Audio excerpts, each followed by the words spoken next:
మదనపల్లి మండలం తట్టివారిపల్లెలో మీ భూమి మీ హక్కు రెవెన్యూ సదస్సులో పాల్గొని ప్రజల నుండి వినతులను స్వీకరించిన ఎమ్మెల్యే షాజహాన్ బాషా.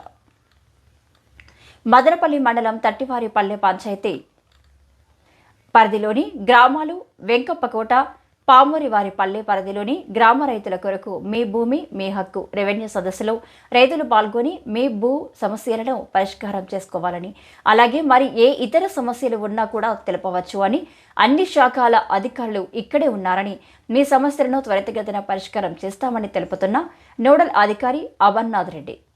ఈ సందర్భంగా ఎమ్మెల్యే మాట్లాడుతూ అధికారులు అందరూ ప్రజల నుండి వచ్చిన వినతులను త్వరితగతిన పూర్తి చేసే విధంగా చర్యలు తీసుకోవాలని సూచించిన ఎమ్మెల్యే. ఈ కార్యక్రమంలో నోడల్ అధికారి ఆధ్వర్యంలో తహసీల్దార్, కాజాబీ, వీఆర్ఓలు, అన్ని శాఖల అధికారులు, రైతులు పాల్గొన్నారు.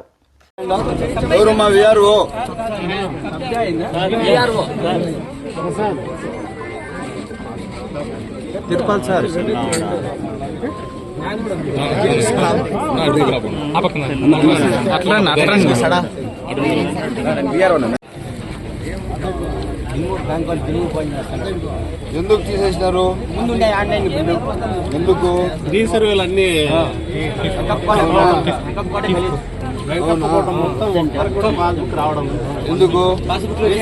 ఎందుకు రావడం లేదు? ఇంకొక పాస్బుక్లు ఎవరున్నారమ్మా? రెవెన్యూ అధికారులు, మా మండల అధికారులు.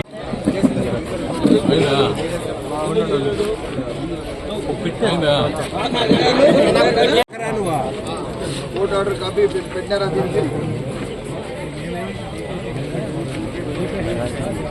కోర్టు ఆర్డర్ కాపీ పెట్టారా? దీనికి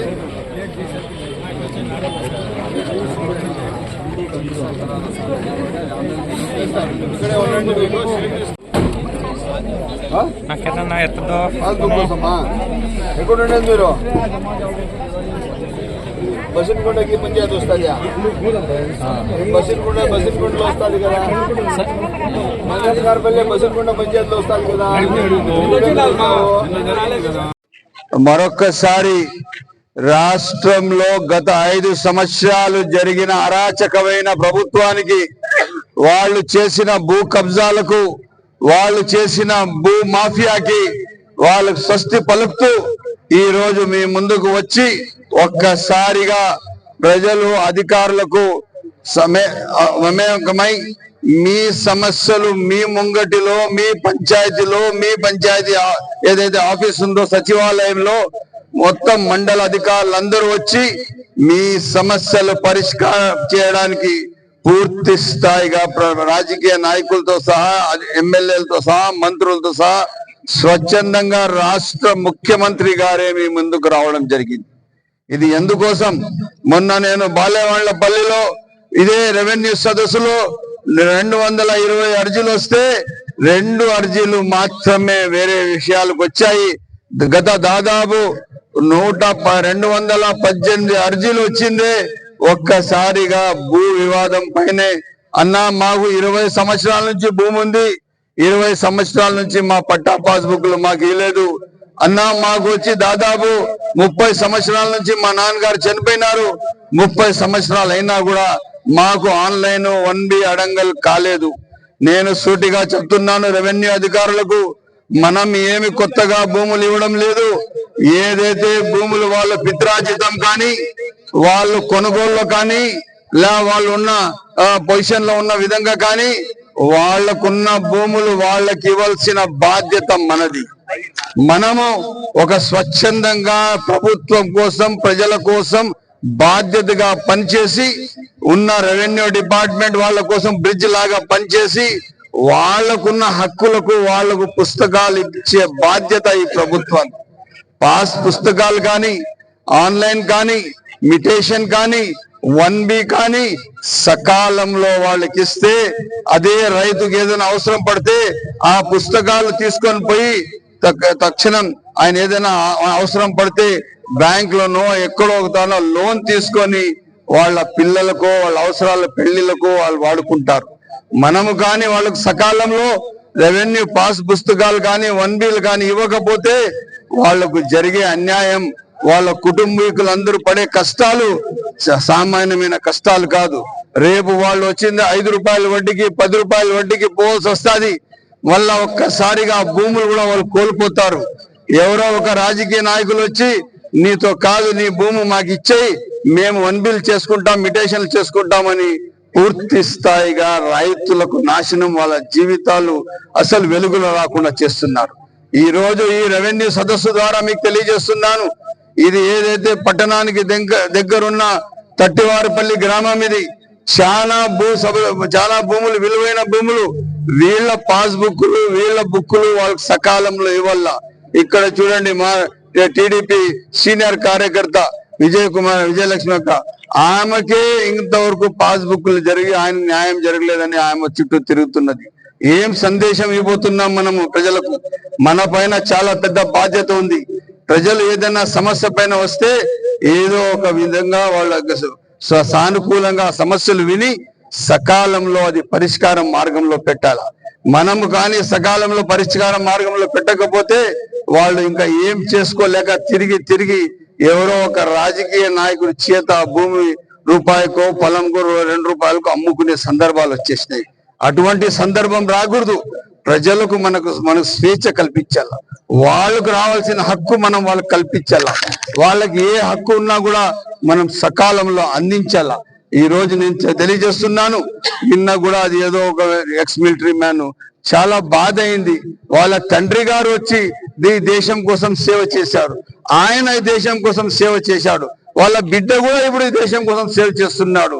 సమస్యలు ఏవైనా కానీ 2022లో గత అరాచక ప్రభుత్వంలో ఆయన భూములు 1B నుంచి కూడా తొలగించేశారు. ఎవరికి అడిగి తొలగించారు?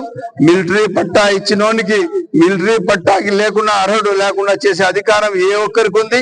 అందుకోసం తెలియజేస్తున్నాను, రెవెన్యూ అధికారులు మీరు బాధ్యతగా ఉండాలా, సకాలంలో స్పందించాలా, ప్రతి గ్రీవెన్స్ కి సకాలంలో స్వచ్ఛందంగా తీసుకోవాలా. వాళ్ళ సమస్యలు ఏ ఉన్నా తక్షణం ప్రజా సమస్యలుగా తీసుకొని ఎప్పటికప్పుడు ఆన్లైన్ చేసి విఆర్ఓలు చాలా బాధ్యతగా ఉండాలా. మీరు తక్షణం వాళ్ళ అర్జీలు ఇచ్చినప్పుడు అది ఆన్లైన్ చేయాల. ఆన్లైన్ చేసింది మీ దీని నుంచి ఆర్ఐ దీనికి పంపించాల, ఆర్ఐ గారి నుంచి మళ్ళా డిటి నుంచి తహసీల్దారు. ఈ విధంగా ఒక ప్రక్రియ మీరు చేస్తే 5 రోజుల్లో ఆటోమేటిక్ అది ఆన్లైన్ కి 1B జనరేట్ అయిపోతాడు. మీరు ఎప్పుడు అది పెండింగ్ పెట్టుకుంటారో అది సకాలంలో కాదు, ఆ మనుషులు తిరిగి విసిగిపోయి ఇటువంటి వ్యవహారాలు జరుగుతాయి. ఇవన్నీ జరగకుండా నేను ఒకే మాట చెప్తున్నాను, రెవెన్యూ సదస్సు అంటే ఈ రోజు ఈ సమస్య పూర్తిగా రెవెన్యూ అధికారులది. మీ పైన ఈ రైతులకున్న పట్టా పాస్బుక్లు ఆన్లైన్లు కానీ, వాళ్ళ తండ్రిది ఏదైతే పౌతిగా చనిపోయిన వాళ్ళ ట్రాన్స్ఫర్లు కానీ, టైటిల్ ట్రాన్స్ఫర్ కానీ తక్షణం చేసి 1Bలు వాళ్ళ LRs ప్రకారం, వాళ్ళ లీగల్ హెయిర్స్ ప్రకారం వాళ్ళ పేర్లతో ఇచ్చే బాధ్యత మన పైన ఉంది. ఎవరు కూడా ఎక్కడ కూడా ఏ తప్పు చేయొద్దండి. ఇది ఎందుకంటే భూమి అంటే రైతుకు ప్రాణంతో సమానం. భూమి అంటే రైతుకు ఆయనకి సర్వస్వం. ఆ భూమి పాస్బుక్ రాత్రికి పడుకోక ముందు రైతు ఒకసారి చూసుకొని, అబ్బా నాకు ఇంత భూమి ఉంది, నాకు కాపాడుతుంది, నా ఏ కష్టం వచ్చినా ఏమొచ్చినా ఈ భూమి నాకు సర్వస్వం అని చెప్పి ధైర్యంగా రైతు పడుకుంటాడు. అటువంటి రైతుకి భరోసా కల్పించే బాధ్యత మనది. ఈ రోజు నేను చెప్పాలంటే గత వైఎస్ఆర్ ప్రభుత్వంలో ఇక్కడ నుంచి వలసపల్లి వరకు 100 ఎకరాలు కబ్జాలు చేశారు. 100 ఎకరాలు కబ్జాలు చేశారు. సర్వే నంబర్లతో సహా నా దగ్గర వాళ్ళ చిట్టా ఉంది. ఎవరెవరి పేరుతో ఉండాలి, ఎవరు సతీమణి పేరుతో ఉంది, ఎవరు ఉన్న రాజకీయ నాయకులు వాళ్ళ తల్లి పేరుతో ఉంది, ఎవరెవరు ఎక్కడెక్కడ ఉంది, పూర్తి వివరాలు నా దగ్గర ఉన్నాయి. మనం ఎందుకంటే ఏ పనికిరాని రాజకీయాలు చేస్తే దానికి 10 రాజకీయాలు మనం కూడా చేయగలం. ప్రజా జీవితంలో ఉన్నాం, బాధ్యతగా ఉండాలా, 10 మందికి మంచి చేయాలా, మన చేతినంత సహాయం చేయాలా. అంతేగాని తిరుగుజాడు రాజకీయాలు చేస్తే సరైన బుద్ధి చెప్తామని చెప్పి తెలియజేస్తున్నాను. ఎట్టి పరిస్థితుల్లో రైతులకు పూర్తి స్థాయిగా ఆదుకునే బాధ్యత మనది, ఈ ప్రభుత్వంది. పెద్దలు చంద్రబాబు నాయుడు గారు, పవన్ కళ్యాణ్ గారు, లోకేష్ బాబు గారు ఒకే మాటతో ఉన్నారు. ఎట్టి పరిస్థితుల్లో రైతులకు మొత్తం సర్వస్వం కల్పించి వాళ్ళ పాస్బుక్లు ఇచ్చే బాధ్యత మాది. అదే క్రమంగా మీకు ఏ సమస్య వచ్చినా మీరు దయచేసి తక్షణం ఇప్పుడు అర్జీల రూపంగా ఇవ్వండి. తప్పకుండా దానికి పరిష్కార మార్గం పెడతాము. నోడల్ ఆఫీసర్ గా మన సార్ ఉన్నారు, డి గారు ఉన్నారు, అదే కాకుండా రెవెన్యూ అధికారులు ఉన్నారు, వివిధ శాఖ అధికారులు అందరూ ఉన్నారు. అందరూ ఈ సమస్యల పరిష్కార మార్గంలో పెట్టారని చెప్పి సభాముఖంగా తెలియజేస్తూ, ఇవి అన్ని సమస్యలు ఈ రోజు సాయంత్రం 5 గంటల వరకు అధికారులు ఇక్కడే ఉంటారు. ఇప్పుడే పోయి సర్వే చేసి పరిష్కారం చేసే సమస్యలు ఇప్పుడే చేస్తారు. మీరు ఎవరు కూడా ధైర్యపడే అవసరం లేదు.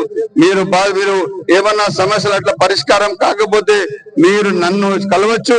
నేను శాసనసభ్యుడిగా ఆ రోజు మీరు ఓట్లేసి నాకు గెలిచిన తర్వాత ఆ గెలిపించిన బాధ్యత నాకుంది. ఎట్టి పరిస్థితుల్లో నేను మీతో ఉన్నాను. అర్ధరాత్రికైనా మీ సమస్యలు పరిష్కారం చేయడానికి నేను ఉన్నాను. గత ప్రభుత్వం లాగా ఎంపీ కలసాలంటే 150 కిలోమీటర్లు పోవాలా, ఎమ్మెల్యే కలసాలంటే ఇంట్లో తలుపులు వేసి ఉంటారు, ఎండల్లో నిలబడాలి, అటువంటి అవసరం లేదు. నా ఇంట్లో మీరు ఎక్కడొస్తే కూడా ఒక బెడ్రూమ్ తప్ప మీరు ఎక్కడ కూడా వచ్చి కూర్చొని నాకు మాట్లాడిచ్చే మీకు అంత అర్హత మీకు కల్పించాను. మీరు ఏ ఒక్కరి సిఫారసు ఏం లేదు. మా నాయకులు, తెలుగుదేశం నాయకులు మీతో ఉన్నారు. మీ సమస్యల పట్ల పూర్తి బాధ్యతగా పనిచేస్తారు. ఇక్కడ ఏమైనా సమస్య ఉంటే వాళ్ళు నా దగ్గర తీసుకుని వస్తారు, లేదంటే మీతోనే చర్చిస్తారు, అధికారుల దగ్గర తీసుకువెళ్తారు, సకాలంలో పరిష్కార మార్గం పెడతారు. ఇదే కాకుండా మళ్ళా నేను చెప్తున్నాను, మీరు ఎవరు కూడా అధైర్యపడే అవసరం లేదు. ఏ సమస్య ఉన్నా తప్పకుండా పరిష్కారం చేస్తాం, సకాలంలో అందుబాటులో ఉంటాం, ఒక ప్రజా జీవితంలో పూర్తి బాధ్యతగా ఉంటామని తెలియజేస్తూ సెలవు తీసుకుంటున్నా. జై హింద్.